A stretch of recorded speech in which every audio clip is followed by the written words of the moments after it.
All right. Yeah, not new. Not new.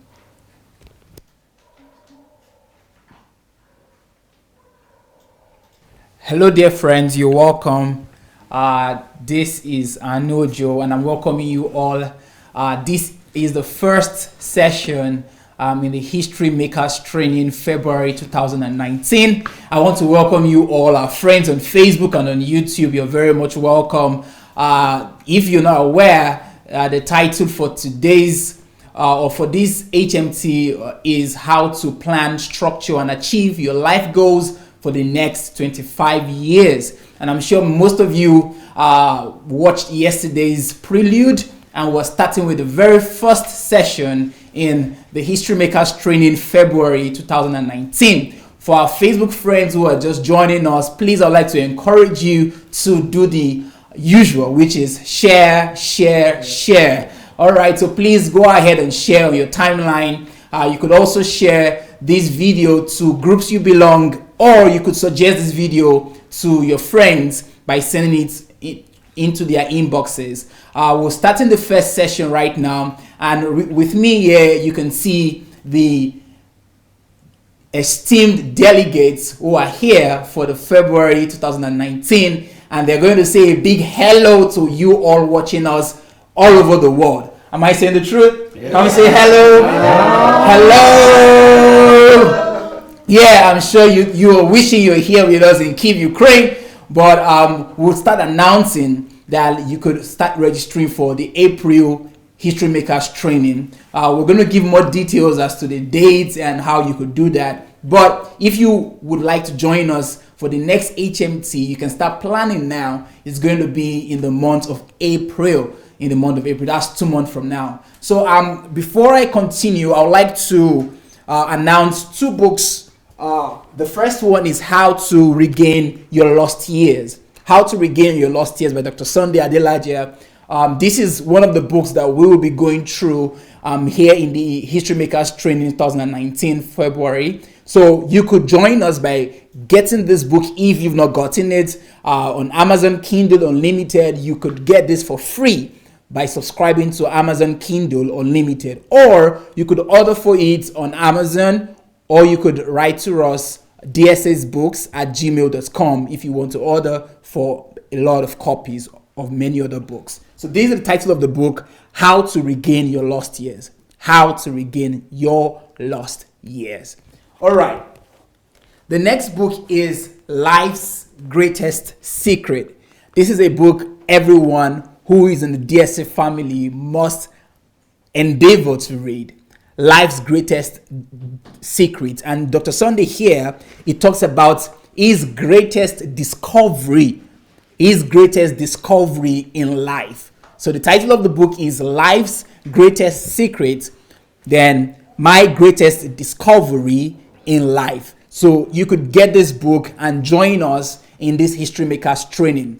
The title is quite long, and I'm going to try to repeat it as many times as possible so that you get it into your mind what to expect from this History Makers Training. And it is how to plan, structure, and achieve your life goals for the next 25 years. And it's going to be a great one, and we're trusting God for that. Well, today we have one of Dr. Sunday's mentee, who is based here in Kyiv, Ukraine. He's a familiar face to most of us, but if you've not seen him or known him, you've not heard from him, then I would like you to please sit back as we have Dr. Clement Ogedegbe today. He's going to be teaching us on the topic time conversion, the secret to achieving your life goals. Time conversion, the secret to achieving your life goals. At this moment, I would like to hand over to Dr. Clement as he takes us on the journey. Thank you so much. Come celebrate him. Okay. Thank you, everybody. I want to welcome you especially to HMT. And before we look at today's topic, what I'm teaching, I think it's important that I first of all appreciate Dr. Sunday Adelaja for giving me the privilege to be here with you today to come and share a little of what he has taught us, and it's a rare opportunity really to have a father and your mentor invite you to such, a gathering to come and speak. And so, Dr. Sunday, I really appreciate you. And fortunately, I'm taking the first teaching for the HMT. I think that is another privilege again. Now, the last HMT I was here, and I took the last teaching, but this time around I had to come first because of my schedule. Okay, so today we're looking at time conversion, the secret to achieving your life goals. Now, the theme for this HMT is how to plan, structure, and achieve your life goals for how many years? 25 years.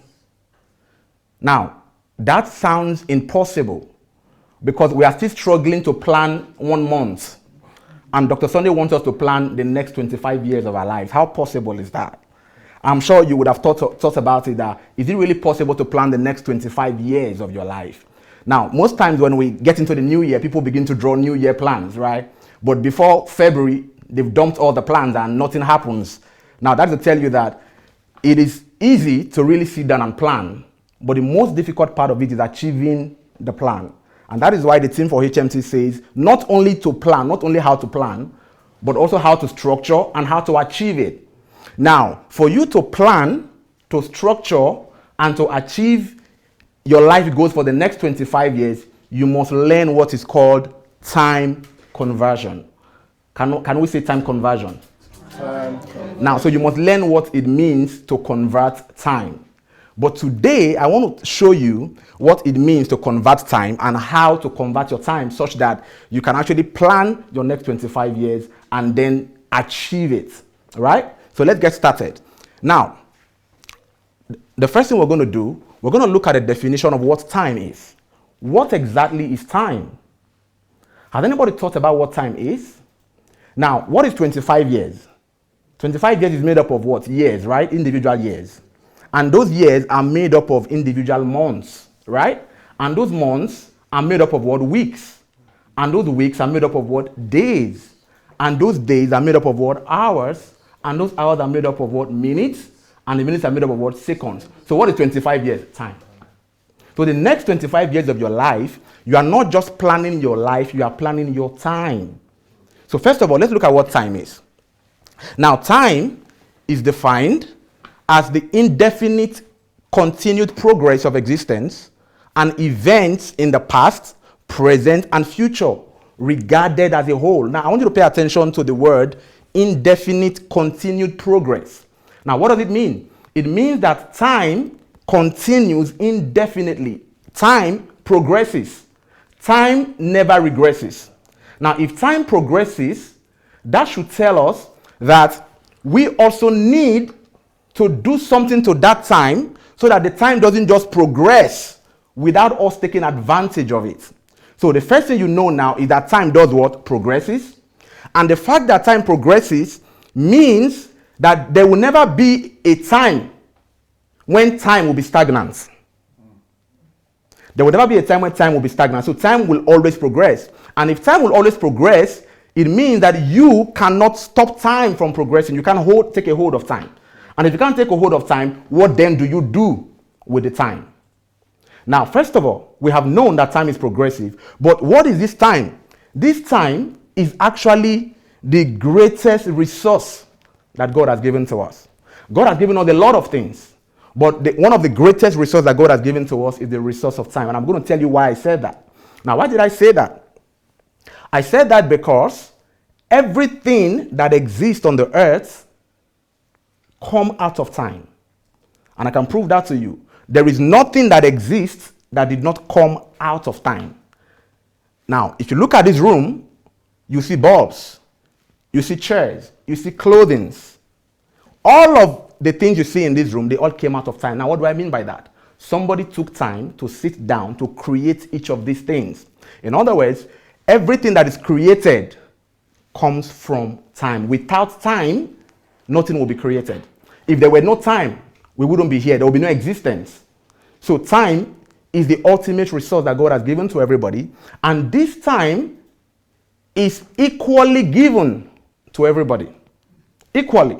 So one person cannot say that he's been cheated with time or he's been deprived of time, because God is fair enough or God was fair enough to have given all of us, how many hours? 24 hours in a day. Now, but these 24 hours in a day, we all do not place the same demand or the same value or importance on that 24 hours. Some people use their 24 hours to watch movies. Others use their 24 hours to create in the lab. Some use their 24 hours to go to the library and bring out a product in the name of a book. Now, it means that until you know the value of time, you will not be able to place a demand on it. Those who are watching movies with their time now, they are simply demonstrating how ignorant they are when it comes to the value of time. Why? Because if you know the value of time, you wouldn't use it for, should I say irrelevant stuff? And I'm going to show you why I said that today. Because I said the greatest resource we have is time, right? Now you have the greatest resource in the world, and somebody chose to watch movies with it.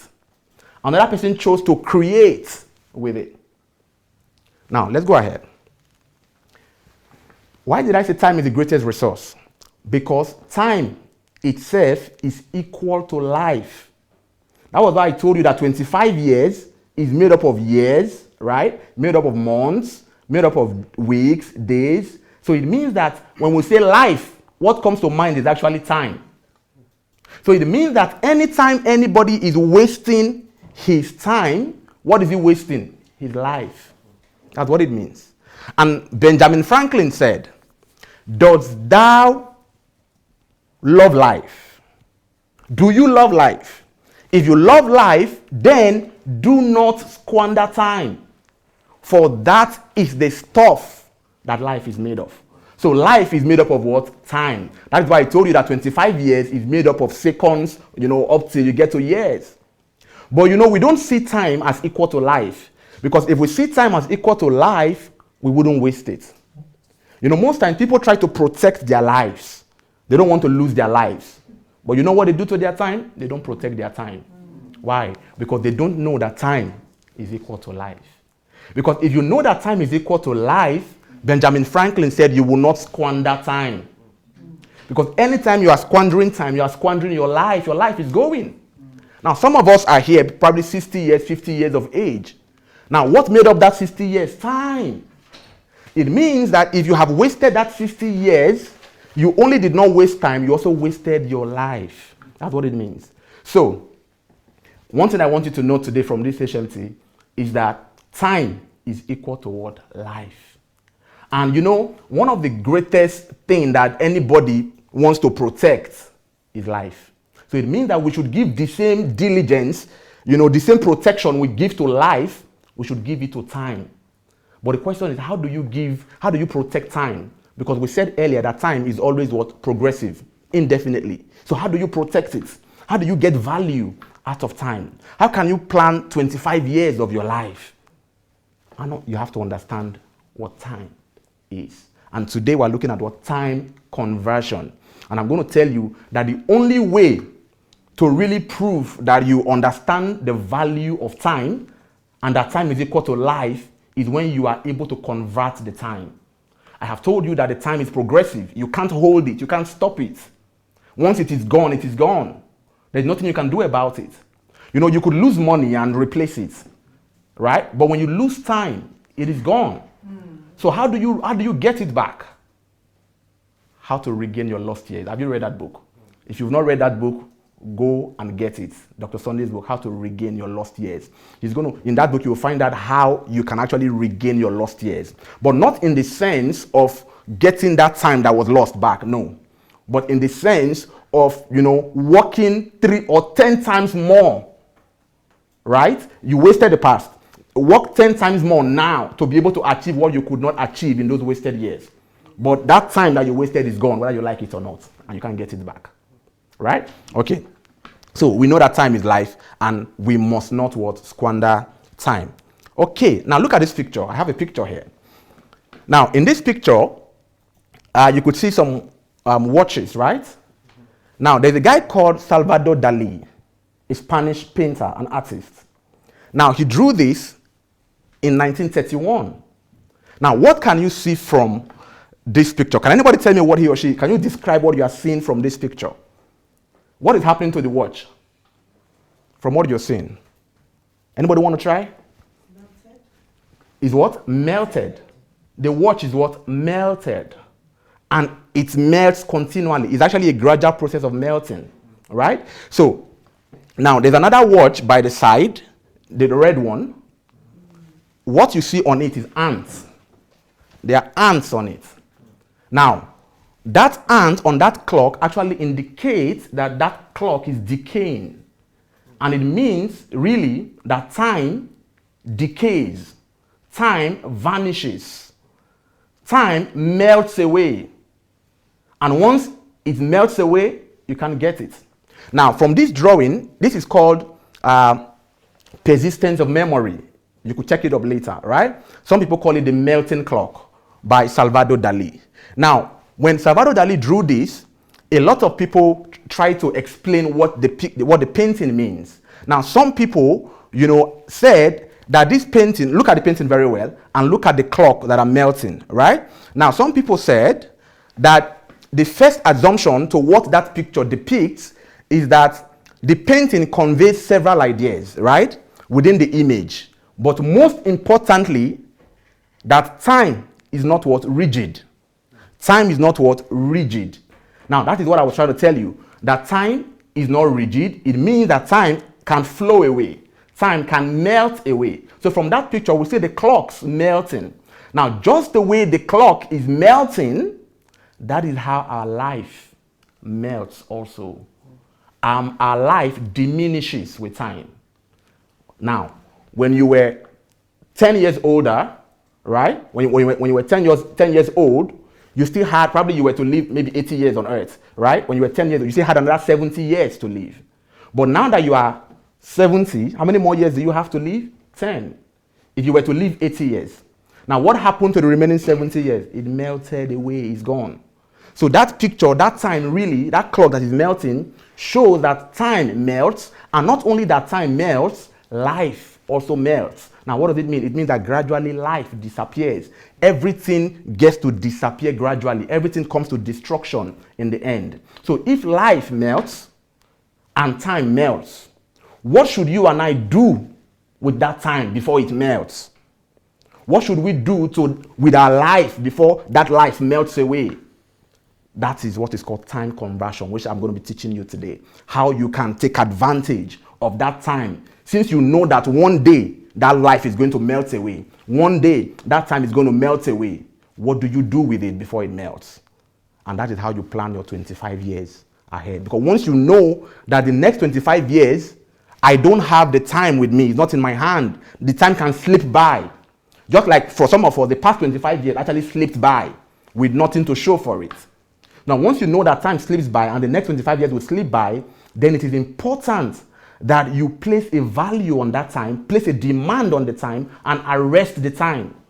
How do you arrest the time? You arrest the time by time conversion, which is what I'm looking at today. Okay, so what have we seen? That time is not rigid and everything is destructible. But don't forget that this time that is not rigid, I said it is the greatest resource that God has given to us, because everything came out of time. Now let's go ahead. So if time is not rigid, it means that everything is destructible. Now I want to tell you the tragedy of life. Secondly, time melts away before you know it, and you can't stop it from melting. Okay? Thirdly, which is the tragedy I really see, it is a sad thing that many people stand by and they watch their life melt away every day. They stand by and they don't take advantage of that life to produce something tangible. Now, most people don't even know that their life melts. If you know that their life melts away, that time melts. But they just stand by and they look at time and time goes. They look at their life and their life goes. But there is nothing to show, no product to show for it.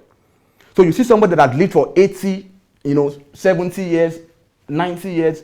If you ask them, what product do you have? What proof do you have that you have lived? There's nothing to show. The only thing they show is maybe their salary, what they earned. But there's no real product. I'm going to show you what real products are today. Right? So the tragedy of life is that it comes just how many times? Once. And before you know it, it is gone. There are people who are right now probably on their sick bed, and they know that very soon they are going to die. And they are wishing that they've done some things with their life in the past, that they had all the time, but they didn't do anything. But now that death is in front of them, they are beginning to think, what have I done with my life? But most times we don't think about what we've done with our life until tragedy happens, until when you are close to death, before you begin to think, what should I do with my life? Why? Because we are good at wasting life. But after this HMT, I believe we will not waste life anymore, because we will now understand the value of that life, which is our time, and then make sure that we convert it into something worthwhile, something worthy, something that will be a legacy, that even after many years when you are dead, you still have something that people could look at and they will see you'll still be alive.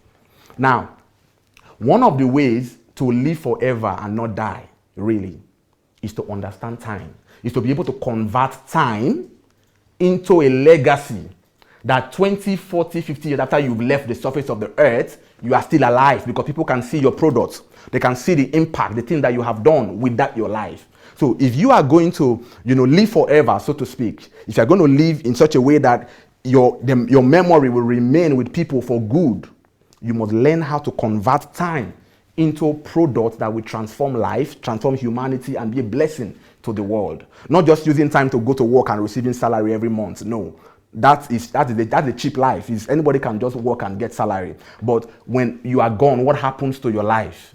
If you didn't use that life to produce anything that people could look up to and people could say, thank God this person existed, then you've not really lived. You've not lived. And some of you will have to first of all learn how to discover your life's purpose. Because we're talking about drawing goals, right? Drawing goals for the next 25 years. If you don't know what your life's purpose is, how do you even draw goals for the next 25 years? Because you're just going to be drawing goals that are not even in line with your purpose. And what matters most? Now, listen, we were all sent here to this earth to fulfill a specific purpose. And we have a specific time to fulfill that purpose. Now, if you have lived 70 years of your life and you've not found your purpose, then what were you doing for the past 70 years of your life? That is a waste. That is a waste. That is a big waste.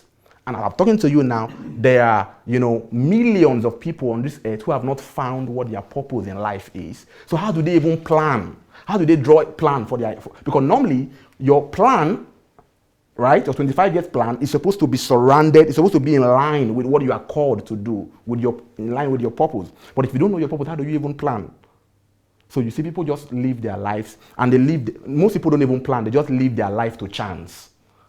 Anything that happens, they don't even know how tomorrow will be like. They don't have a plan for tomorrow. Tomorrow just comes and passes by, because time is not rigid. But if you don't want tomorrow to come and just pass by, I'm going to show you what to do with your time so that it doesn't just pass by like the way your past life probably has passed by for some of us. Okay, so what have we learned?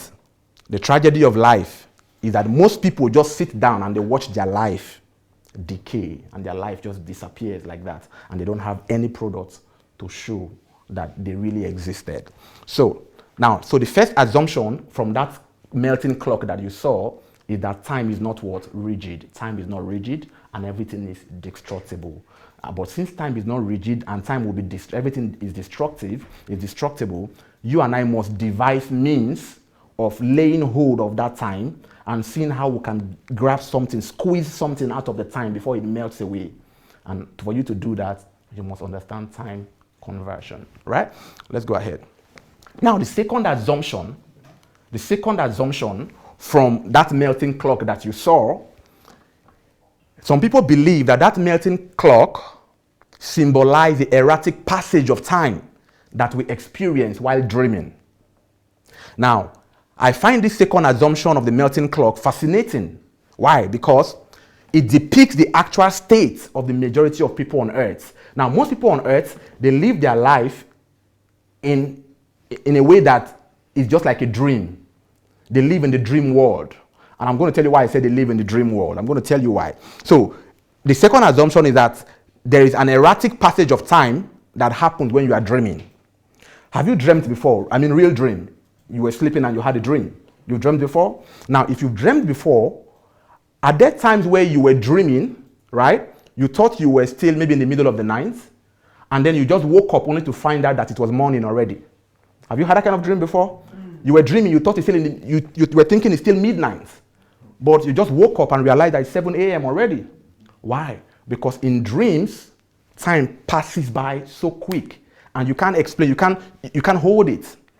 Now, the melting clock represents how time passes by in dreams. But I'm going to tell you why I said that most people's life is actually depicted by the fact that they live in the dream world. Now, let me show you what I mean by that. The tragedy of our age is that a greater percentage of people living today are only living in the dream world. Now, why did I say that they are living in the dream world? Because, as I'm talking to you now, there are people who have big dreams of what they want to become, what they want to do, what they want to achieve, big dreams. But they've not taken one step to actually work out that dream, to make it come to pass. They are always dreaming. I want to become this, I want to become that. Or I want to do this in the next 25 years, or in the next 10 years, the next 50 years. But they don't even take a step, just one step, to make sure that they actually achieve it. And that is why I like the theme of this HMT. You are not only planning and structuring the next 25 years, you are also going to achieve the plan. Now, in dreams, you are just dreaming, and before you know it, time is passing. And you wake up all of a sudden. But in real life, what people do is that they keep dreaming of what they want to become. And while they are dreaming, what is happening to time? Time is going.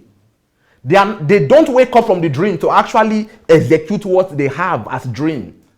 And that's how most people live their lives. They live in the dream world. I know people who are saying that, oh, I want to become the president of Nigeria in the next 25 years. But right now, as I'm talking to you, they don't have any plan, any structure of how they're going to become the president. And they are not converting time. They're not doing anything in that regard. It is only what? A dream. And if you are going to live your life like that, just dreaming and not executing the dreams, then you are also going to waste the next 25 years of your life, like the past has been. Because there are people who said, okay, let's not go far. Let's look at this year now. This year. This is just February. Now, at crossover 9th, 1st January, people drew plans of what they want to do. Some people drew what they would do in January. But January is gone. Ask them if they did it. No, they don't do it. People just write plans, but they don't keep to those plans. And that is living in a dream world. If you're going to live like that, you will never be able to make any impact. You'll never be able to create any product out of time. So, is it bad to dream? No. It is very good to dream, to have big dreams. You need to dream and dream big, but you must wake up from your dream and actualize the dream. And to do that, you must make sure you start converting time. That thing you said you want to do, you must start doing it. Why? Because your future is not just dependent on your dream. Your future is dependent on what you do with your time now. What are you doing with your time now? That's what matters. Anybody can dream, but only few people are able to wake up from their dream and convert that dream into reality. And for these 5 or 6 days you're going to be here, you're going to learn how to not only dream, but how to convert those dreams into reality. And for you to be able to convert any dream into reality, you must learn time conversion. For you to even sit down to structure or draw plans for the next 25 years, you also need time. You need to convert time. Because for some people, the reason why they cannot sit down and plan is because they are so busy doing a lot of things. They're just busy. I'm going to show you today that being busy is different from being productive. You could be busy and be wasting time. But you could also be busy and be productive with your time. Okay? So, let's go ahead. So now, you have to stop dreaming, wake up from that your dream, and start what? Doing the dream. Enough of the dreams. We've dreamt a lot. Now, it's enough of dreaming. It is time now to actually, start executing the dream. And for you to execute the dream, you must learn time conversion. You must take hold of every minute, every second, every hour of your time and convert it into something. How do you convert it? We will look at it. Okay. Now, self-discipline with time. The reason most people are not able to achieve their goals or their dreams or fulfill their purpose in life is not because they don't know what their purpose is or they don't have goals. They have goals, but they lack the self-discipline to actually sit down, take a hold of time, and use that time to work out the goals and the dreams that they have to bring it to pass. So if you don't learn self-discipline with time, you are never going to be able to, achieve your goals and your dreams. You may plan them, you may write them down, but if you are not disciplined with time, you will not be able to, achieve your dreams. Now, look at what Jim Rohn said. Discipline is the bridge between goals and accomplishments. Now, your goals are there, right? You've written down all the goals. But if you are not disciplined enough to lock yourself up and sit down to convert time to achieve that goal that you said you want to achieve, then you will never accomplish those goals. Those goals will only be on paper. Some of you, if you go to your diary now, you'll see some things you wrote down maybe 5-10 years ago that you said you were going to do. You've forgotten about them. You didn't do them at all. Why? Because you were not disciplined enough to actually allocate time to that goal and say, okay, this time I must achieve this goal. You just wrote it down, but you didn't do anything about it. But if you're really going to plan your next 25 years and achieve it, you must learn what self-discipline with time. Now, how do you get self-discipline with time? You get self-discipline with time by taking hold of time and converting the time into that thing that you have planned that you are going to do. Why? Because there are a lot of distractions on this earth, a lot of distractions. Social media will distract you. The internet is there to distract you. Kids are there to distract you. Your husband is there to distract you. A lot of things, African magic is there to distract you. Man U and Chelsea is there to distract you. But if you are not disciplined, you live your life in distraction all your years, and you will never accomplish your goals. So for you to accomplish your goals, you have to put aside all distractions, take a hold of your time, and say, this next 1 hour, you're not passing by without, giving me what. Now, I told you before that time passes by and you cannot hold it. But I want to tell you now how you can actually hold the time. That before the 1 hour passes by, you grab something out of it. I saw you reading a book, right? Now, that 1 hour you are reading that book, what you are doing, you are actually taking value out of that time. You are taking a hold of that 1 hour and you are saying, this 1 hour will not pass by until I add value to myself. So you use that 1 hour to read. You read a book. I heard today you're supposed to read one book and finish one book today, right? Now, what is that? That is actually taking hold of time. If you were not in this HMT, you probably would be at home, maybe watching African Magic or watching maybe on Netflix, watching movies. Right? What are you doing? Especially if the movies are not educative movies, just some comedy to just laugh away. What you have done, you would have allowed that time to pass by, to melt away. But now you are in HMT, you have 24 hours and you are not allowing it to pass by like that. You are taking a hold of it and converting it into knowledge, into increased knowledge. And that is why you have to read. How many books are you reading for this HMT? 6 books. Now you will find out what time conversion means while you are here. Because you are going to be converting every day for 6 days. By the time you are leaving here, you would have grown in wisdom and in understanding. What have you done? You've converted 6 days of your life to added value. But you probably would have wasted it if you didn't come here. Why? Because life is full of distractions. The rat race of life. People are just busy. So one of the ways to take hold of time, to make sure that that time doesn't go, is to actually convert the time into a product. Now, you may not see the knowledge that you are getting now, but it is a product.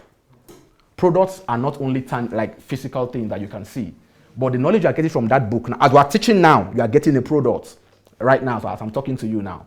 So the past 25 minutes, since I started teaching, the past 25 minutes, we've been able to hold it.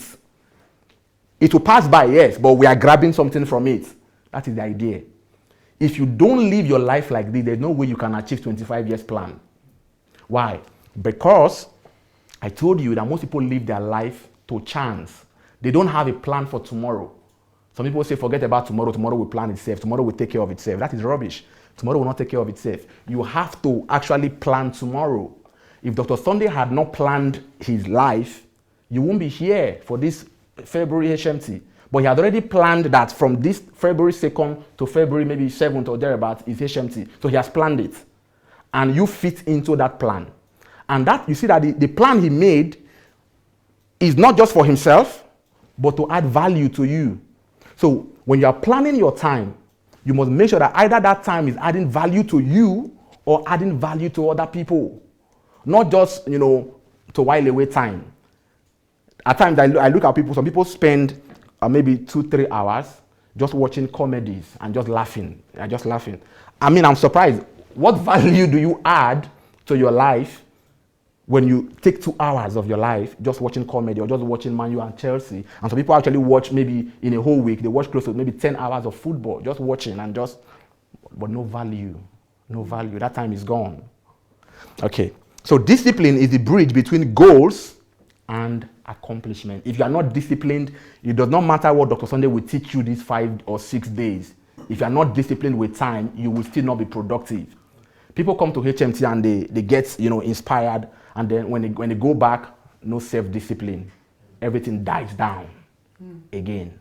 But that will not be your case. You are going to get back and discipline yourself. And I will show you how to do that. Now look at this by Harry S. Truman. He said, in reading the lives of great men, I found that the first victory they won was over themselves. Self-discipline with all of them came first. If you cannot win the victory over yourself, forget about conquering the world. If you cannot discipline yourself with time and say, this time, this is what I'm going to do, and you stick to it and do it, forget about conquering the world. Forget about becoming great. Forget about achieving 25 years plan. So you must be disciplined with time. Very important. Now, there are a lot of people who are disciplined with money, but only very few people are disciplined with time. Very few people are disciplined with time. And one of such persons I've seen is Dr. Sunday. He's disciplined with time. And discipline with time we're talking about is not just maybe some time management skills. We're talking about using time to fulfill your purpose, to do what you have been born to do. Using time to create your own products. Not using time to go and work for a boss somewhere. Your own products. Adding value to your life and to the lives of others. So, in reading the lives of great men, I found that the first discipline or the first victory they won is the victory over themselves. What are you going to do when you say, these next 3 hours, I'm going to finish a book, and then sleep starts coming? You're either going to choose between satisfying your flesh or achieving your goals. If you are not able to conquer yourself, to discipline yourself, to overcome that sleep and do what you have said you are going to do, you will never accomplish goals. That is why self-discipline is the bridge between your goals and the accomplishment of your goals. And for anybody to ever become great in life, that person must first of all win the victory over himself by learning what? Self-discipline. And self-discipline means not just self-discipline, just self-discipline with time. I'm concerned about time. You must be disciplined with your time to make sure that every hour of your time counts. You add value, you add meaning to your time.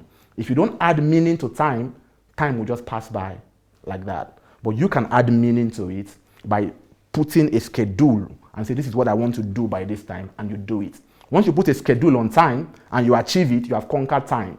You did not allow the time to just pass by. You got something from it. Okay, let's go ahead. One more quote on self-discipline.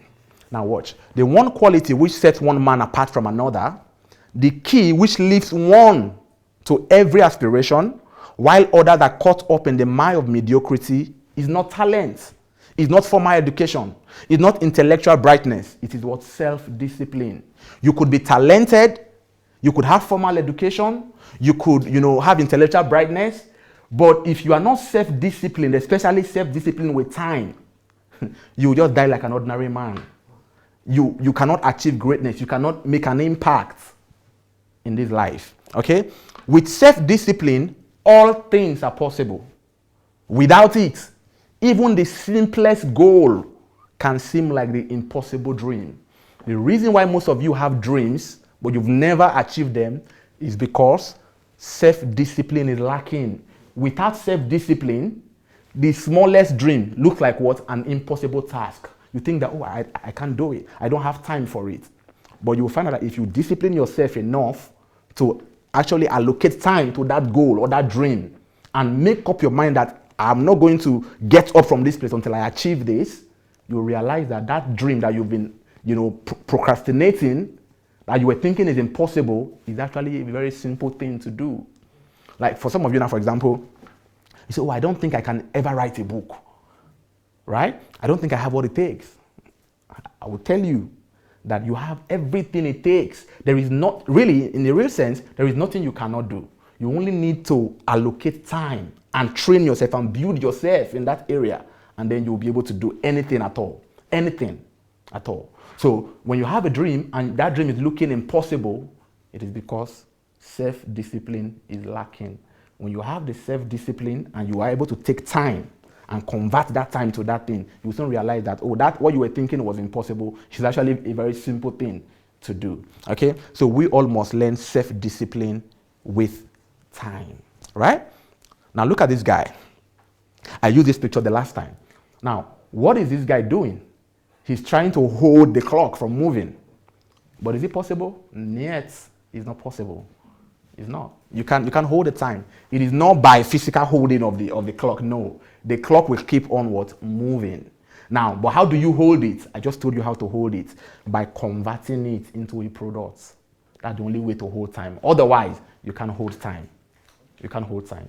So this guy is struggling, but what I really want you to do is to go into a fight with time, to battle with time, but not physically like this, but making sure that every time is converted, that no time is wasted. So the only way to fight with time and defeat time is to make sure that before the time comes, you already put a schedule on it. This is what I'm going to be doing by this time. And you do it. Once you achieve it, you have conquered time. You have defeated time already. But if you don't put a schedule, you don't put a demand on time, the time will melt away. It will just pass by like that. Okay? So let's go ahead. Now, this is where I want you to pay attention now. The first and general principle of time is that time must be converted into what? Products. It's a must. If you are going to achieve 25 years goals, you must make sure that every time that comes must be converted into a product.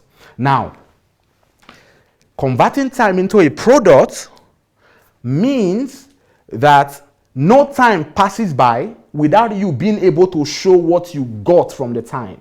What value did you get from this time? So the first and general principle of time is that time must be converted into product. And I told you when I started that everything in this room came out of time. Everything came out of time. Everything came out of time. Why? Because somebody converted time into a product. If we have a car, it is because somebody went into the workshop and coupled that car together, used time to build that car. If we have even a child, a human being, has to stay in the womb for about 9 months, that is time. With that 9 months, the child is not completely formed. So everything, including life itself, comes from time. And so it means that time can be converted. Now, the good thing about time is that God made time in such a way that you have the liberty to convert it to anything you want. You have the liberty to convert that time to anything you want. You could convert that time to a book. You could convert it to a song. You could convert it to a phone. Somebody invented the iPhone, right? Converted time to get the iPhone. You can convert it to anything at all you want. But I'm going to show you today that it is best to convert time into fulfilling your purpose, what you were born to do. What you were born to do. Any time that you convert into fulfilling your purpose is actually a time well converted. But you can convert time to anything at all. And there are different kinds of products that you can convert time into, which I've listed already, but we're going to look at some more. So don't forget this principle of time. Time must be converted into products. And when I say time, I'm not just talking about converting 25 years. I'm talking about converting every minute, converting every hour, converting every second into a product. Now, I just read the first principle of time is that time must be converted into product. I read it in 1 minute, and you learned it in 1 minute. What have you done? You've converted 1 minute. While I read this, the first and general principle of time is that time must be converted into product.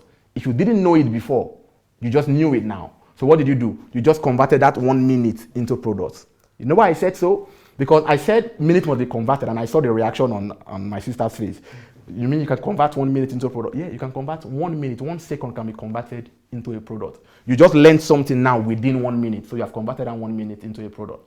So when we say time must be converted, we are not just talking about converting a year, because most people are drawing plans for 1 year plan, and they're waiting for that 1 year. No.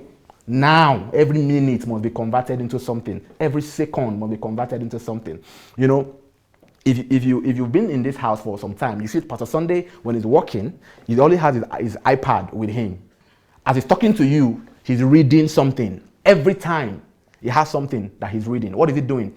He's making sure that every minute he's adding value to himself. And that is how you can convert minutes, convert seconds, and convert hours. So every time must be converted into product. Okay. Now, I want to say something here. If you don't know how to convert time into products, something is going to happen. Now, what is going to happen? You have, on this life, on this earth, you have 1 lifetime. Is that true? 1 lifetime on this earth, right? But within that 1 lifetime, you have 2 lives. I want to say something now. Pay attention. You have 1 lifetime to live on earth, but within that 1 lifetime, you have 2 lives. Now, what are the 2 lives? What do I mean by 2 lives? I'm going to explain. Now, Confucius, a Chinese philosopher, said that we have 2 lives, and the second begins when we realize we only have 1. That sounds confusing, right? And crazy and contrasting and contradictory. He said we have 2 lives, and the second begins when we realize we have only 1. What is he trying to talk about? Now, what is the 2 lives that we have? As you're here now, your current life now, as at February, today's February what?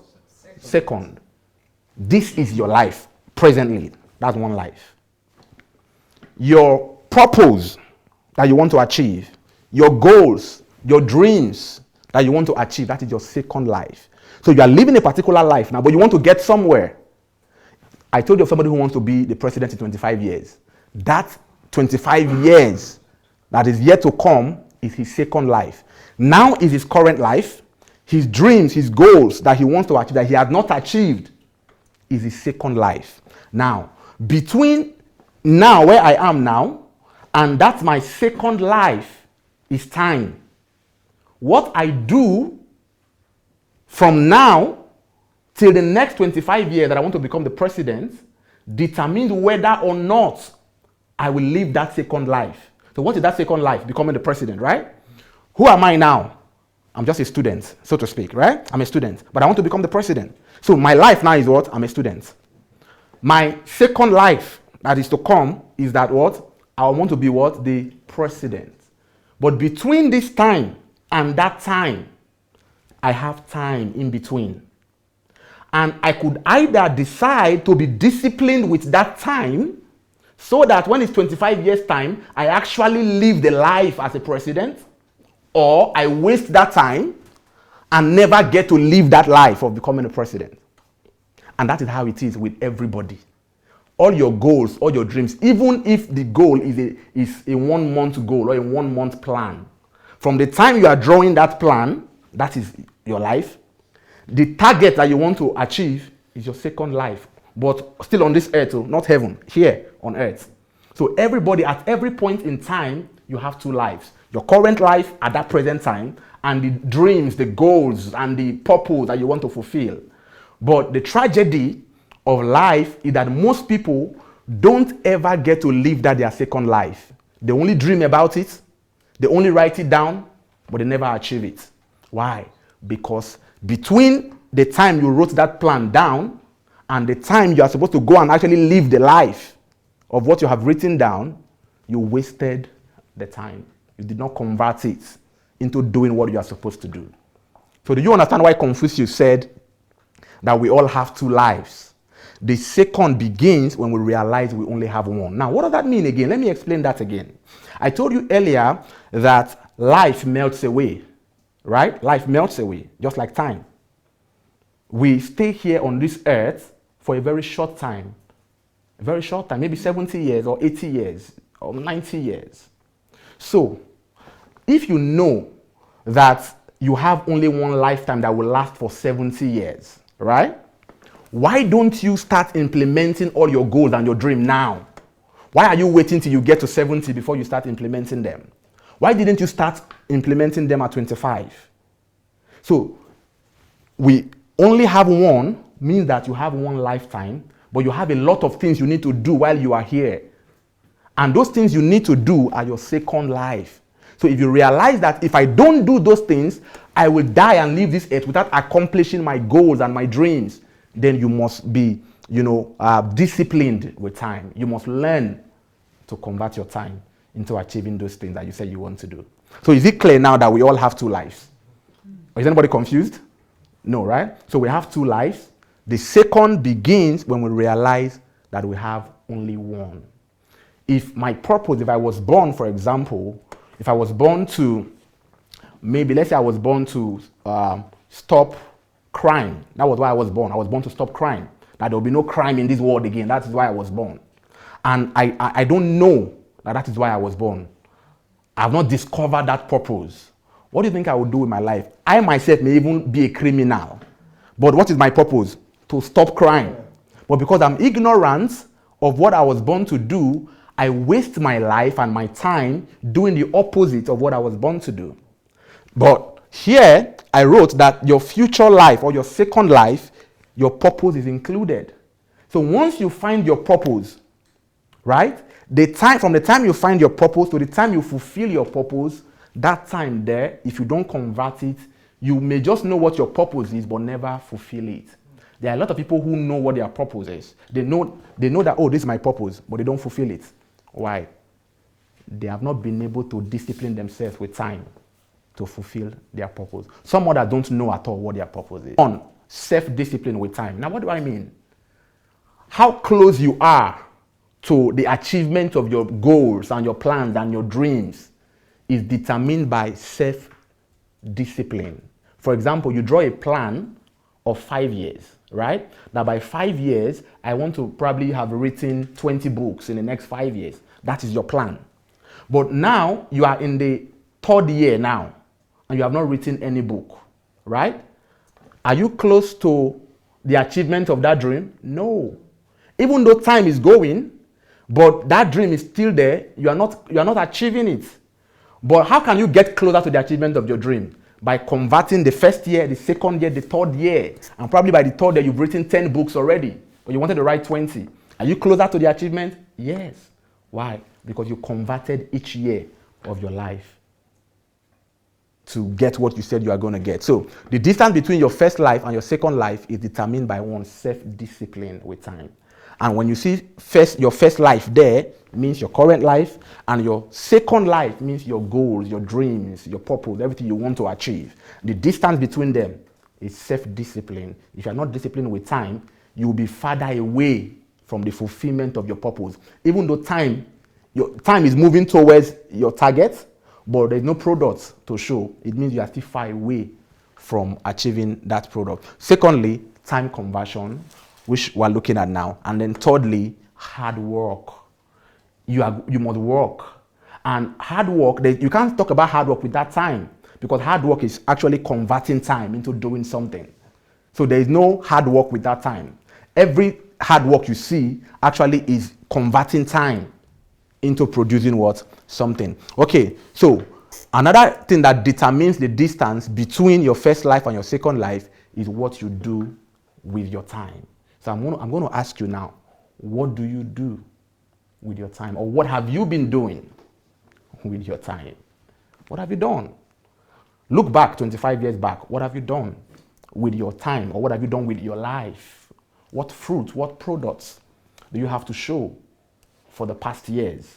If there are no products to show, then probably you've wasted time. But thank God you're here. You still have another 25 years ahead of you, according to HMT. You have 25 years ahead of you. Now, the fact that you wasted the past is immaterial. Now, what is important now is what am I going to do now with the future? The past is gone. So we must look at what do we do with the future. Now, 3 things people do with time.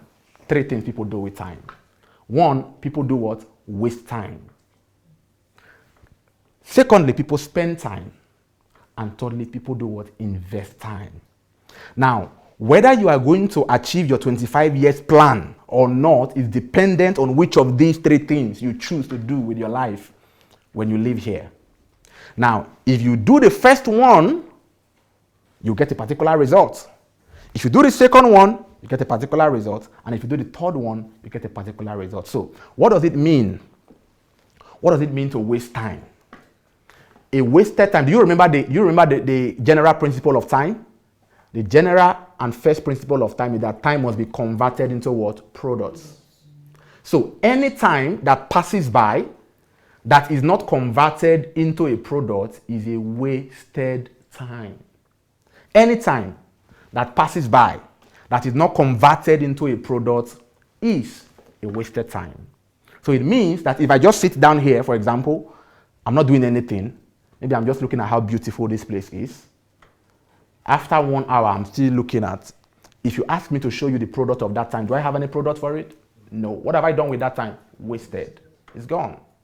So anytime that you don't convert into products, anytime that you can't tell what you did, one tangible thing that you did with that time is a wasted time. And most people waste their time. I told you before, some people waste their time just watching football matches. Some waste their time watching comedies. Some waste their time on social media. Just on some irrelevant stuff that don't add value to their lives at all. And before you know it, they just waste their time like that. And before you know, they are old. They get to 70, 80, 90 years and there is no product to show. There is nothing that people could say, oh, this was what this person achieved throughout his life. Nothing, really.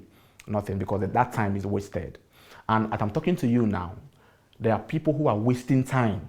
As I'm talking to you now, some people are in the bed centers, Some people are just playing computer game right now as we're talking. Some are just sleeping. People are doing different things that don't add value to their life. So anytime you use time to do something that does not add value to you or add value to others, or anytime you use time and you can't see the product that you get from that time is called what? A wasted time. And nobody who is a time waster ever achieves any goal or any dream. If you are a time waster, you will never achieve your goals or dreams. You may be probably, just be feeling good about your life, just enjoying your life, but there's really nothing tangible that the world could say that this person actually is living. So, don't forget the quote we said earlier, dost thou love life? Then do not squander time, for that is the stuff that life is made of. So anytime you are wasting time, you're actually squandering time. And it's the proof that you don't know the value of life. Because if you know the value of life, you will never waste time. I gave a story of 3 persons who were traveling. The last time I was teaching, 3 persons who were traveling. They were traveling from, let's say they were coming from the UK, right? They're coming to Ukraine, like you came for HMT now. Now, while they were coming from the UK to Ukraine, let's say it's about maybe 7 hours journey, so to speak, right? Now, 3 of you in the same flight. In that flight, somebody is reading a book in that flight. Another person is probably listening to an audio teaching or something. Or probably maybe writing on the iPad, writing something, trying to write a book while in the plane. And the next person, the third person, was just looking through the window to know, oh, have we gotten to this country? Have we reached this country? And then 7 hours is gone. You are in Ukraine now, right? Now, within that 7 hours, somebody who was reading a book has probably read 7 chapters of a book and added knowledge to himself. The other person who was writing a book probably had written maybe 7 chapters or 2 chapters of a book. But the other guy who was looking through the window, if you ask him, what product did you get for the 7 hours? Nothing to show. What has he done? Wasted time. He has wasted time. I go to the bathroom with my phone in my hand. I'm playing I'm listening to something at every point in time. And I learned it from Dr. Sunday. Why? Because every minute matters. Every second matters. Why? Because that is life that is going. So anywhere you are going, whether you are going to, even if you are going to work, get an audio piece, an earpiece, be listening to teaching. There are a lot of Dr. Sunday's teachings on YouTube. Be adding value to yourself at every point in time. While some other people are just traveling, just going to work, just go to work 2 hours or 1 hour, come back, but no product to show. But you can convert that same time you are going to work, convert it into a product. Now, you have a plan for 25 years. If you live with the mentality that every second, every minute must be converted, I tell you, by 25 years, you would have achieved all your plans that you wrote. But if you are not disciplined with time, you will not even achieve one plan at all.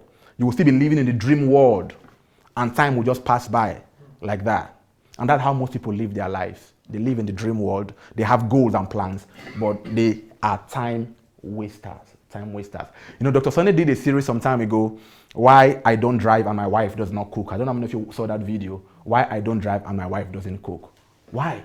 Because the time he will be using to drive, he will be reading something or writing a book. Or the time the wife will be using to cook, she can be doing something else and be learning something and adding value to herself.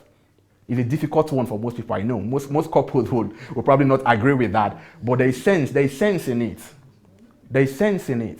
Because what will matter in the end really is how much value you are able to create while you are on earth. Not, how well you ate food or how many children you have. What matters after you are gone from this earth is what legacy did you leave behind. And for you to be able to live a life of legacy, you must be disciplined with time. You must. If you are not disciplined with time, time will just pass by and you won't show it. You won't have anything to show for it. Now, look at Bernard Behrens. Look at what he said. I could stand on a busy corner, hat in the hand, and beg people to throw me all their wasted hours. Why? Because people are wasting their lives. They think that they are wasting hours, but it is actually their life that is wasting. When I look at Africa, I'm from Nigeria. When I look at Nigerian youth, most of them now, they are just roaming the streets. They are just going to those gambling centers. Life is just wasting and going. And before you know it, somebody is 40 years, 30 years, 25 years, 50 years, and not one product to show for it. It's a tragedy. At times, I wish we could just gather everybody together in Africa and teach them how to convert time. How to convert time. And I told you before that the greatest resource that God has given to us is what? Time. Great nations are great because they learned how to convert time. What are the things we have in great nations? Everything that you find in great nations were product of time. Is it good roads? Somebody sat down to learn how to do good roads. And somebody actually took time to make the good roads. Is it computers? Is it inventions? Everything that you see in great nations are born out of time. If we don't know how to convert time, we can never be a great nation. Now, DR Congo in Africa, I heard the amount of mineral resources in their soil.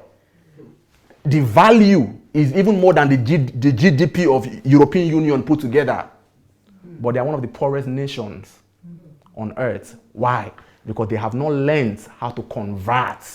People have not gone to learn how can we, convert this raw material that we have in our soil into finished products that we could sell out and increase our GDP. Why? Because people are just roaming the street, just living their lives. That is why a country like Nigeria, we could have crude oil and we still need to export it abroad for them to refine it for us. Why? Why can't people sit down, invest time to learn how can we, refine this crude oil by ourselves? We don't need to send it out to other countries. So, see, poor nations are poor not because they lack resources, but because they don't know how to convert time.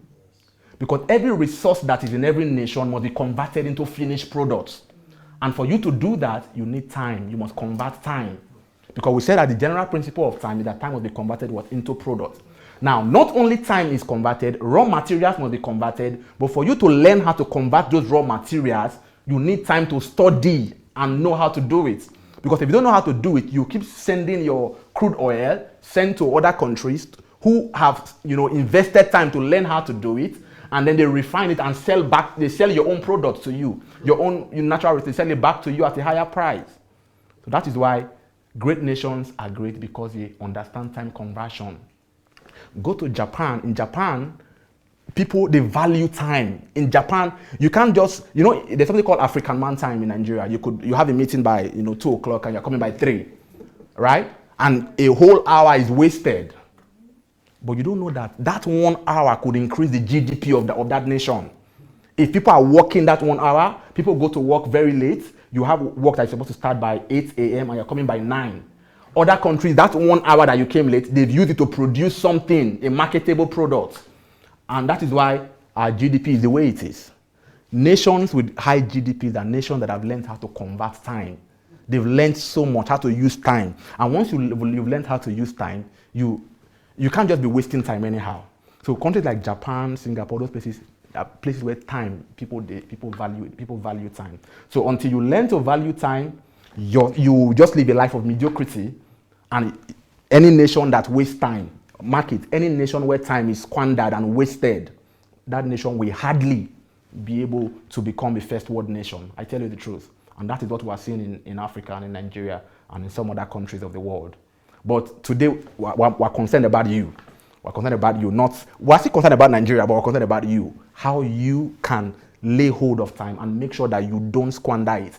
Now, with what you are learning now, I want to believe that as you leave this HMT, you'll be the one talking like Bernard Berenson now. You'll be the one saying, please throw me all your wasted hours. I have too many plans I want to achieve. I need more time.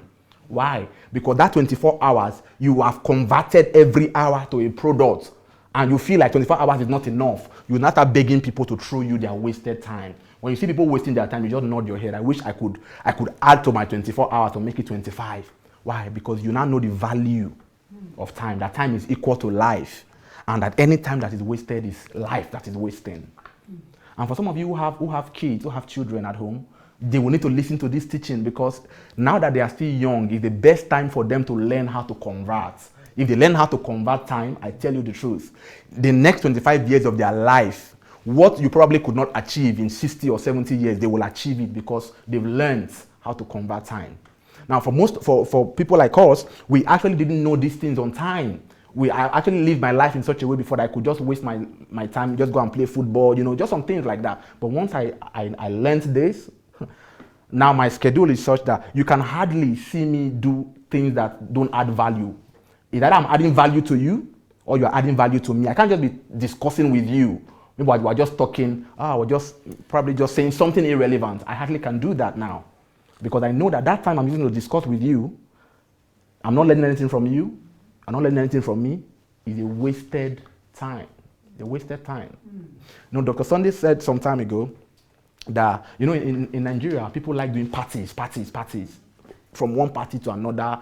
Visitation, I'm going to see my friend. But when you go to see your friend, what do you discuss? Nothing that adds value to your life. You can use that time to lock yourself up in the room, read a book, or learn how to write a book. You can do that. As time comes, that's the only way you can get 25 years plan and achieve it. Otherwise, you will just be wasting time. Now look at Charles Darwin. Look at what Charles Darwin said. Charles Darwin said, a man who dares to waste 1 hour of time has not discovered the value of life. And it is true. If you discover the value of life, you will not waste 1 hour. If you know that time is equal to life, you will not waste 1 hour. That's what Charles Darwin is saying. And most of us, we've lived our life in such a way that is it not just 1 hour? It's just 1 hour I wasted now. But Charles Darwin is saying that if you ever waste 1 hour, you don't know the value of life. Why? Because that 1 hour that you wasted is actually life that you wasted. Because time is equal to life. So what is this simply saying? It's simply saying that life is equal to time. So if you waste an hour, you have wasted life.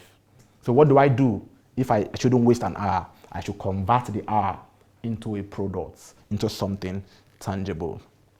Now, when people waste their time, this is the reward they get. We said that any time that is wasted, you don't have anything to show for it. It's gone. So the first thing that happens is, at the end, what you get is emptiness, is vanity.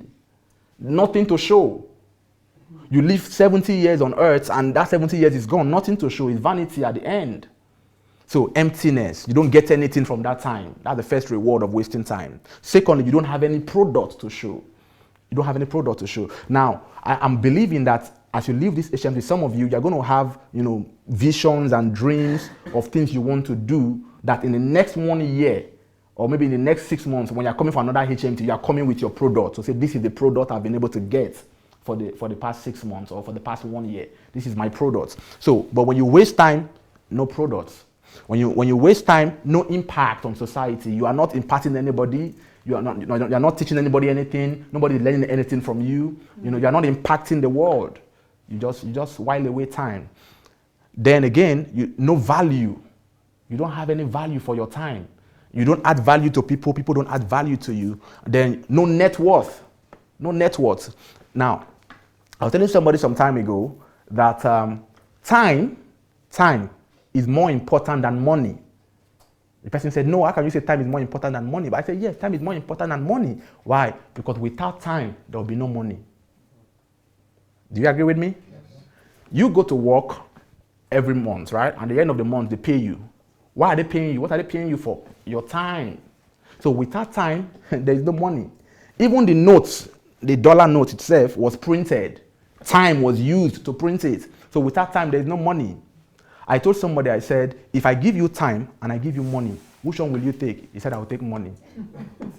I said, listen, if you take money, and you have not invested time to learn how to invest that money, you're going to lose the money soon. But if you have invested time to learn how to manage money, you see, time comes first.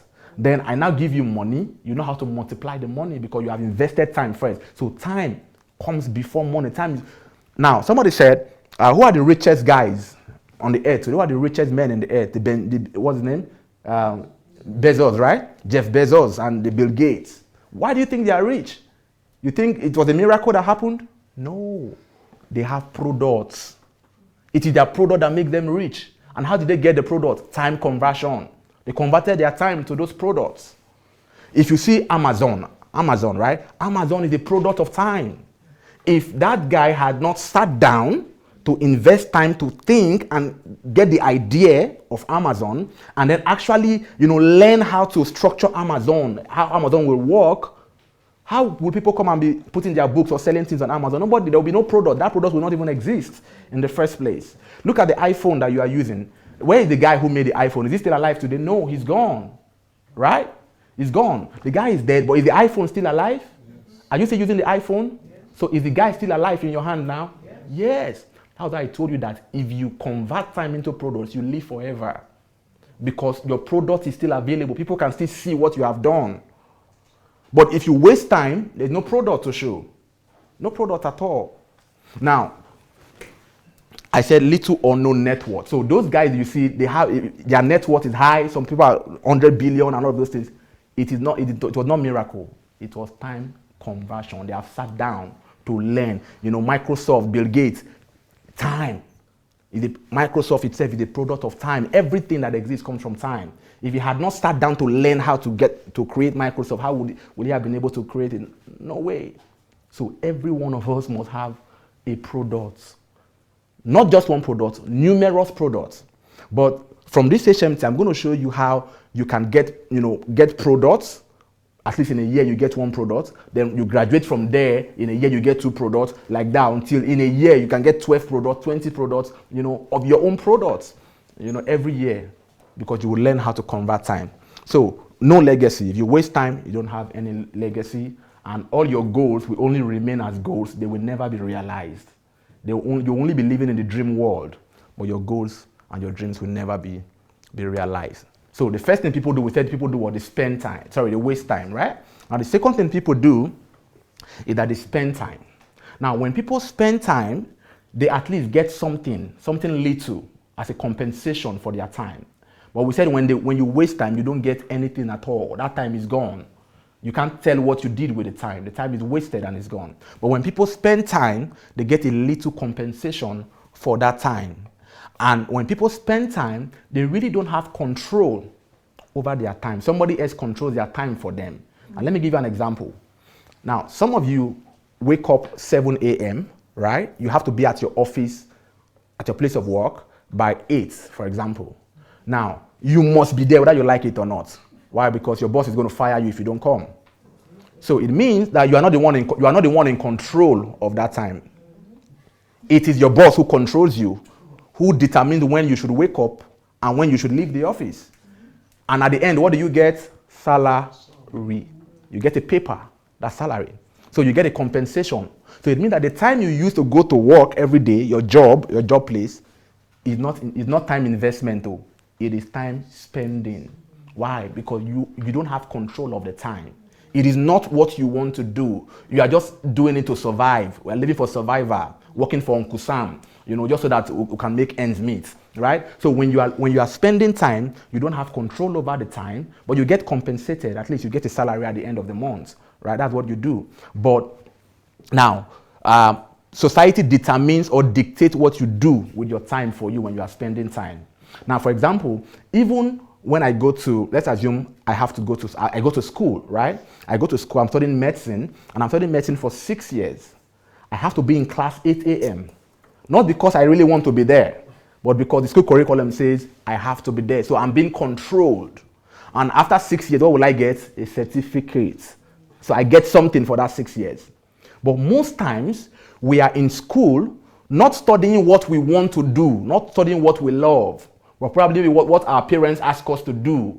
Now, if you have children, that is why you must not force your children to go, read some courses because you want them to become doctors or you want them to become engineers. If you are not doing something that you really want to do, that you have control over, then you are spending time. You are just doing it because of the little compensation that you get at the end. Is it good to go to school? Yes. Is it good to go to church? Yes. But do you have control of that time? No, you don't have control. That time is being controlled by society and being controlled by the school or being controlled by the church or by your boss. And at the end, they give you a compensation.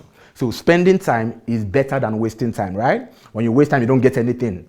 And when you spend time, you still get something. You still get some salaries, Even though you forget about your purpose in life and you're working for your boss, you have traded your purpose for salary, but you still get something. That's what happens when you spend time. So you exchange your life and your purpose and your dreams for some papers, some dollars at the end of the day. Now, about, say, maybe 90% of people on earth are here. They spend time. It's not a bad thing, really, believe me. It's not a bad thing to spend time, but it is better to be able to, find out what your purpose is, create your own inventions, your own products, right? That you have control, you determine what you want to do, and you are still getting the same financial value that probably your boss would have given you, or even get something better, but you are the one in charge. When you do that, then you are investing time. Why? Because that time you are using it for your purpose, not to please you, not to work for your boss, but for your own purpose. Okay? Let's go ahead. So when you spend time, what do you get? Salary. You get some cars and some houses. You get certificates. But no tangible impact on society, really, because everything, you're working for your boss, so your boss determines what happens. You don't feel satisfied, you are not fulfilled. You are just going to work every day because you need to eat, you need to get your salary, but you are not satisfied, you don't feel fulfilled at all. That is why you see people who have gone so high in their career, and yet they still feel an emptiness, they still feel that they are not doing what they were born to do. Why? Because until a man discovers his purpose and fulfills it, he doesn't find satisfaction. You may have all the money, but until you really do what you were born to do, you don't feel satisfied. So when you spend time, this is what happens. No valuable products, and after working for your boss for maybe 70 years, they retire you and they forget about you, and your life is gone, just like that, because you were spending time. No real legacy to show. That is why I respect those guys like Bill Gates and those guys, the Mark Zuckerbergs, because they are no boss to determine what they do. They are the boss by themselves. They didn't even allow the school system, the 4 walls of school, to cage them. Some of them dropped out, to go and follow their passion and their calling and what they feel that they were born to do. And today, those professors who were probably their professors now, all of them are looking up to them. You see, that's why it is important. Find out the calling and the purpose of your kids, and encourage them to, focus, invest their time doing that. Because what the 4 walls of school will not be able to give to them, they will still get it if they value time, if they use time to learn. That is why I caught for those guys. I respect them. The likes of Bill Gates and Mark Zuckerberg and Steve Jobs. I respect those people because they've been able to, take a hold of their time and convert it into the product that they want, and they leave a legacy behind. When they leave the earth today, their product will still be available. Okay. Now let's go. Now this is why I want you to pay attention. Invest time. This is the third thing people do with time. Invest time. We have said that when you waste time, you don't get any product for it. When you invest time, you get a little product, a little compensation for it. But when you spend time, but when you invest time, you are converting every minute and every hour into a product. That was what I was explaining earlier. That even though time is passing by, you don't allow it pass by. You take a hold of that time and convert it into a product. Once you do that, then you have invested your time. And it is best to convert that time into fulfilling your purpose. The best way to convert time is to use that time to fulfill your purpose. So, now, I want to say something. Any day you live without fulfilling your purpose, you have not lived. I want to say that again. Any day you live without fulfilling, without doing something related to what you were born to do, you have not lived. You are just existing. Why? Because the reason why you came to this earth was because of your purpose. You were sent here for a specific purpose, and anytime you are not living out that purpose, then you are not living really. And if you waste time or spend time doing other things and then neglect your own purpose and not, invest time into building your own purpose, then you actually would have failed. You would have lived a failed life, really. So the best thing to do is to invest time to fulfill your own purpose. Now, let's assume that you were born to be, let's just say you were born to be a medical doctor, as an example. But all the time, I see you going to play football. Maybe out of 24 hours, I see you playing football for 8 hours. You're playing football. You don't go to school. You don't study medicine. You don't read anatomy. You don't read physiology. You don't read anything. You are just playing football. But your calling, your purpose is to be a medical doctor. Now, how do you reconcile that? You are investing time into playing football, right? But what is your calling? To become a medical doctor. So what have you done? You have not actually invested time into your purpose. And anything you keep investing your time on, that is what you are going to become. So if you tell me you want to be a medical doctor, but I see you playing football all the time, you are indirectly telling me that you want to become a footballer. That's what you were born to do. So the best thing for you to do is to invest that time into your purpose. I know some of us have not found out what our purpose is in life.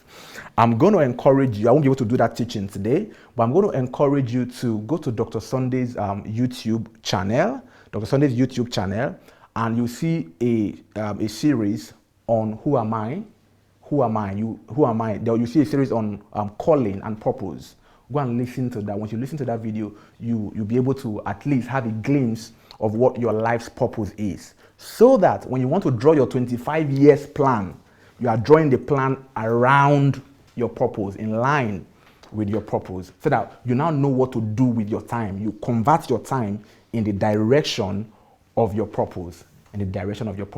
Right? Okay, so how do we invest time? We invest time by converting every minute, every hour into what? Into products. And don't say, I cannot invent a phone or something. No, you don't have to invent those things. Product could be in the form of a book. Product could be in the form of increased knowledge, adding value to yourself. You understand? Product could be anything. It doesn't have to be like Bill Gates' product or like Mark Zuckerberg's product. No. Product could just be that, you want to learn how to write books, or you have a calling into music. You want to build yourself. Go to the studio and learn how to sing. Maybe that's what you want to do. That is the product also. Maybe your calling is to become a politician or whatever you are called to do. Now, how do you create products? Go and look for books that talk about politics, that books on politics. Go and look at how other nations have been able to develop. Now, look at the presidents of the world that are doing well. Go and study their lives. What are you doing? That is product also, because you're adding value to yourself in the area of your calling. In the area of your calling. That's how you add value to your life. Okay. Now, one of the best ways to invest time is through what is called solitude. Dr. Sunday did a teaching on this. It's on YouTube. You could look for it also. Solitude. Now, if you don't know what solitude is and you don't practice solitude, you can hardly, convert time. The avenue for converting time into product is called solitude. Now, what is solitude? Solitude simply means setting yourself apart, isolating yourself from the distractions, from everyday distraction, from the rat race of life, and then locking yourself up somewhere with the products or with the material that you need to create that product. So now, I talked about somebody who wants to be, a president. Go and look for books on leadership, books on politics. Read biographies of, people like Lee Kuan Yew, who was able to transform Singapore. Now, when you gather all these materials together and you lock yourself up, isolated from every other person, what you are doing is solitude. And without solitude, you will not be able to convert time into products. Why? Because the world is full of distractions. I told you that even your own children can be a distraction. Even your spouse can be a distraction to you. But you have to be able to take some time out, maybe in a week or in a month, take some time out, lock yourself up in your library or in your workshop or whatever you want to do and convert time. If you don't do that, you will realize that every day just passes by. You are just busy, but no product to show for it. That's the difference between productivity and being busy. You could be busy, but no product. But if you really want to be productive, you have to lock yourself up somewhere and let everybody know that this time, I'm not talking to anybody, I'm not receiving any calls, no Facebook, no Instagram, it is just me and the material that I need to convert into a product. And then if it's books you want to write, you take time, you sit down, allow, God give you inspiration while you are there alone with God. And God is giving you, dropping ideas, dropping visions and dreams, and then giving you the how you can bring those visions to pass. That is solitude. Or you already have the vision already. You want to learn more about how I can, bring this vision to pass. You lock yourself up somewhere and from the noise and from the distractions, and then convert that time into products. That is what solitude is. So solitude is a purposeful and intentional time when you put yourself away alone with time and with the properties you need to convert that time into products that you want to produce. So maybe your goals, your dreams, your purpose, and how to even recreate your life. You can recreate your life also through solitude. So you want to plan 25 years. When you get back from HMT, go lock yourself up and begin to use your mind, begin to imagine. Now, during solitude, your imagination comes alive. Why? Because there's no noise around. Anytime you are alone, your imagination is quickened, your spirit is quickened, you hear faster. God will begin to drop ideas, into your heart. But if you are just busy and noisy everywhere, going everywhere, you will never be able to get those ideas and those goals and those dreams. You will not be able to achieve them. Okay, I'm going to be rounding off now. Now, what does solitude help you do? Solitude helps you to block time from flying away. Don't forget, we said time does what? Melts away and flies away. But once you lock up yourself in that room for 6 hours, 8 hours, what you are doing, you are arresting the time so that the time will not fly away. You are converting that time into products. Now, solitude also will help you to reorder your life. Why? Because we are so busy running here and there. We don't sit down to think, what is my life really about? Now, one of the reasons why most people have not discovered their life's purpose is because they are busy and they are just enjoying being busy, right? But they've not sat down to think, why am I here? Who am I? Why am I here? Now, for you to also discover your purpose, you need to go on solitude, convert time, and let God broaden your horizon and illuminate your heart to find out what your life should be about. So you order your life from the noise and the distractions. Then you can recreate your life. Now, what do I mean by recreate your life? Let's assume, for example, there's a particular shortcoming that you have, right? Let's say your problem is fear. You're always afraid. With time conversion, you can solve that problem. You can recreate your life. How do you do that? Go and look for books that talk about courage and boldness. Lock yourself up in the room. Say, today, I must finish this book on courage. If there are 10 books on courage in the market, go and buy the 10 of them. Lock yourself up in solitude and read them. Digest everything so that as you're coming out of that solitude room, what has happened to your fear? It's gone. What have you done? You have created a product. What is that product? Courage. So you see how you can use time to create anything you want to create. So anything that is in your life that you don't like, or there is a particular character that you see that some great leaders have and you want to emulate them, go and get their biography, read their biography. What have they done? How were they able to do it? Look at Pastor Sunday, what he's doing. How was he able to do it? Go and read, listen to his videos, and just create the kind of life that you want for yourself. So with solitude, you can actually recreate your life. Is it a life problem? Any problem you have at all. Let's say, I just talked about the problem of fear. You can deal with it. Any problem, you don't know how to manage money, you waste money, you can deal with it by converting time. Locking yourself up. Go and look for all the material that talk about that particular issue. Study them, imbibe them, and come out, a victorious person. Now, I'm running off with this quote, I guess. You need solitude to move away from the distractions of life. In your life, there are going to be constant demands for your time and attention. Is that true? Yes. There's going to be constant demand for your time and attention. How are you going to decide which of those demands get resources? The trap many people fall into is to allocate their time to whoever screams loudest. And that is what all of us are doing.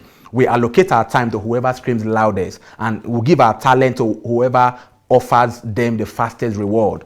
That is a dangerous way to build a strategy. You can never build a strategy by just giving your time to anybody who needs your attention, who calls for your time. No, you must make sure that your time is given only to your purpose. If it is not your purpose, then it's a distraction. If it is not your purpose, if that thing that is calling your attention is not in line with your purpose, it is what? A distraction. Is life really short? Let's answer this question before I close. Is life really short? Do you think life is really short? Let's hear what Seneca has to say about life. It is not that we have a short time to live, but that we waste a lot of it. Is that true? But come to think of it, people stay up to 70, 80 years. That is enough time really, isn't it? If you discover your calling on time and understand how to convert time, even at the age of 50, you would have achieved what people who lived 100 years could not achieve. Look at Dr. Sunday. Just 50 years, and he has been able to achieve so much. What people live a whole lifetime of 100, 120 years and they cannot achieve it, he has been able to achieve it in 50 years. Such that if Pastor Sunday tomorrow decides to sleep, he has made an impact. He has created a legacy on the earth. Why? Because with just 50 years, he has been able to create what nobody has been able to create. So it is not that we have a short time to live, but that we waste a lot of it. Life is long enough, and a sufficiently generous amount has been given to us for the highest achievement. Sufficient amount of time. 24 hours every day is enough. Every day, 365 days in a year is enough time to really create and achieve whatever you want to achieve if you know how to use it. Now, if it were all well invested. But when it is wasted in heedless luxury and spent on no good activity, we are forced at last by death's final constraints to realize that it has passed away before we knew it and what it was passing. So it is. We are not given a short life, but we make it short. And we are not ill-supplied, but we are wasteful of it. Life is long. If you know how to use it, then life is really long. Is life not long? It is long. We are the ones who waste a lot of it. We waste a lot of it. And so the writer in the book of Psalms was praying. He said, Lord, teach us to number our days and recognize how few they are. But the truth is, they are not really few. We are the ones who waste it. He said, teach us to number our days and recognize how few they are. Help us to spend them as we should. If we really invest our time the way we should, then life is long enough. Another translation says, teach us how short our life is, so that we may become wise. And my prayer for you is that you will learn how to invest every minute, every hour, and every second of your life, so that the next 25 years, you will produce what you have not been able to produce for the past 50 or 60 years. And so shall it be. Amen. God bless you. Thank you so much.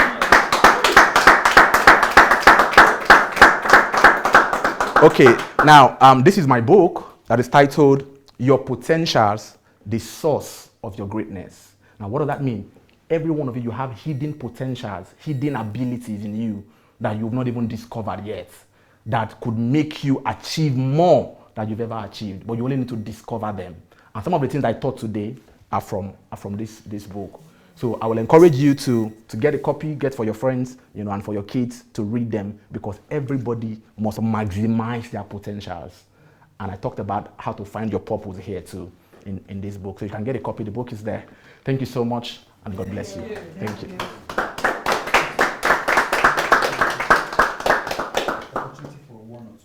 Okay, yes. I know some people would have questions, maybe questions or contributions or what they learned or something. So, does anybody have any question? Was anything not very clear? Is there anything that was not clear that you would like to? I know I was rushing because of my time, so probably there are some things that was not very clear. You have a question? Okay, great.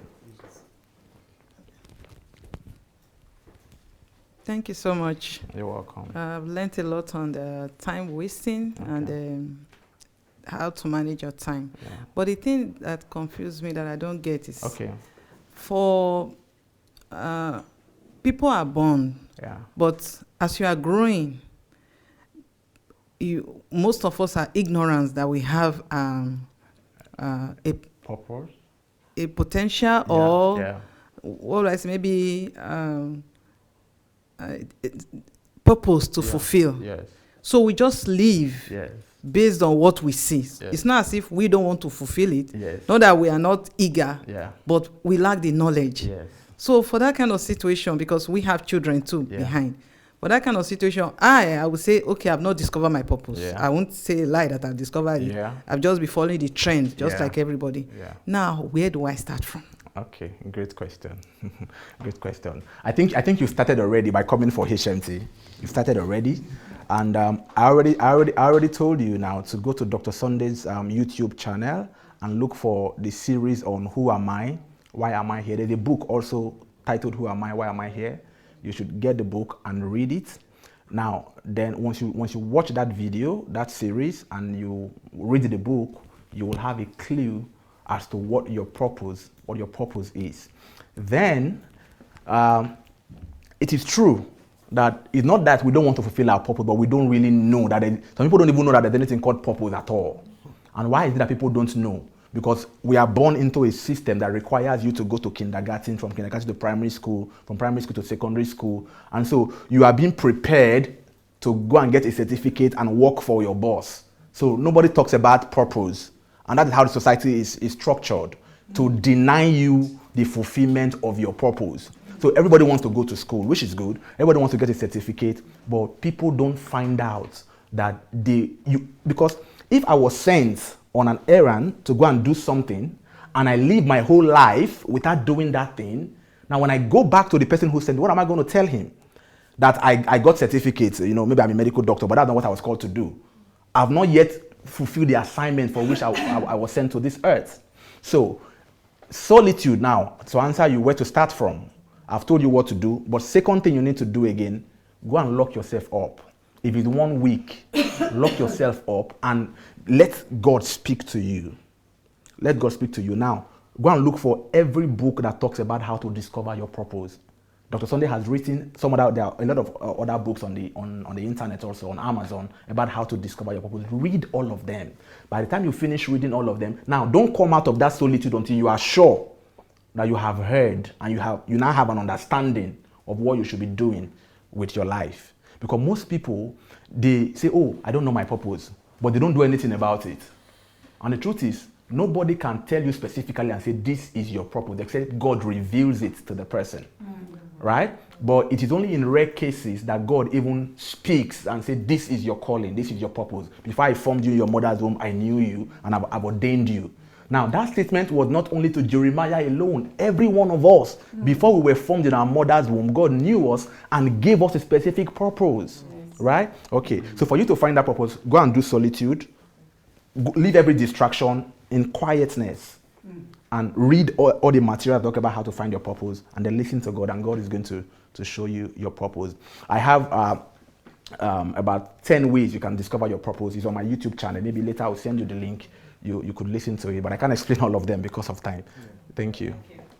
Okay. How were you able to move from, you shared about the 3 ways people use time: they either spend it, waste it, or invest it. Yes. How were you able, when you discovered the truth about time, to move from spending, wasting to actually investing time? Okay, great. Now, I told you, when I was in my third year of medical school, whenever I have holidays like this, I love football. I play football very well. So I go play football, right?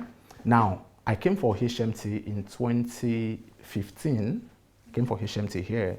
And after listening to Dr. Sunday, I realized that, man, I've been wasting my life. So I got back. Now, what did I do? The next holiday I had, right, instead of going to play football, they were sending messages to my WhatsApp. Oh, we have training today. We have training tomorrow. I locked up myself for 1 month. I was in my room like this. What was I doing? I was writing. Now, I only go out to maybe buy something to eat and come back. But that holiday, people are traveling there's a place called Odessa to go and see sightseeing. Some are going to the mountain tops. I mean, my classmates, everybody. But within that 4 months, I was able to sit down and I wrote 4 books. One holiday, one summer holiday, I wrote 4 books, just sitting down, writing. And the more you sit down to write, as you start writing, the more ideas are coming. That's why solitude is important. So what I actually did, I went into solitude and I was able to produce 4 books in 1 month, my own books. Now, once I did that, it became a normal thing. Once you are able to start, the problem is starting. Once you are able to start, now, after producing 4 books in 1 month, the next time when school resumed, people were telling me, oh, the holiday, I did this, I did that. Me, I'm showing them my products. They are just telling me that they went for sightseeing and what, but nothing tangible to show. So my transition was, I went back and locked myself up in my room and I began to write. And the more I write, the more ideas are coming. So once I did that, and I realized that, man, I can do it anytime. So now I have to reduce the things that take my time. For example, if you see me on Facebook, I teach on Facebook every Wednesdays and Sunday. I teach on Facebook. But normally before, I could just come to Facebook to just see people's video or people's pictures and just like their pictures, but not anymore. Now, if I'm going to come there, I'm either coming to add value to you or you are adding value to me. People go on Instagram and just be looking for videos to watch, just irrelevant things. So the transition is taking advantage of every time that you have. I did it for 1 month and it worked for me and I carried it along up till now. That's what I do. So I can't just be talking with you some irrelevant stuff that don't really make sense. Even if I'm on break, let's say we're in school and we have break and we're talking like that, we're talking now, I will try to bring in a topic that we are discussing that either I'm learning from you or you are learning from me, because I'm conscious that 30 minutes break or that 1 hour break, if I don't discuss something meaningful, it will be a waste. So I rather engage in meaningful discussion. You could do it when you are at work and you have break. Instead of just going to maybe gossip or just say some things, you could use that time, bring up a discussion, maybe a book you read, discuss the book with a colleague. You are teaching the colleague something and probably the colleague is teaching you something also. What are you doing? You are converting the time. You still have a question. Did I answer you, sir? Yes, I did. Okay. Okay. My question is, at what point in time that you realize you be good at writing or you want to write, or is it at the same time you went into the solitude for 1 month that you're able to produce those 4 books? Okay. Now, I said something that there are potential that are hidden inside of you that you don't know that you have them, but they are there already. Now, in biology, there's something called the theory of use and disuse.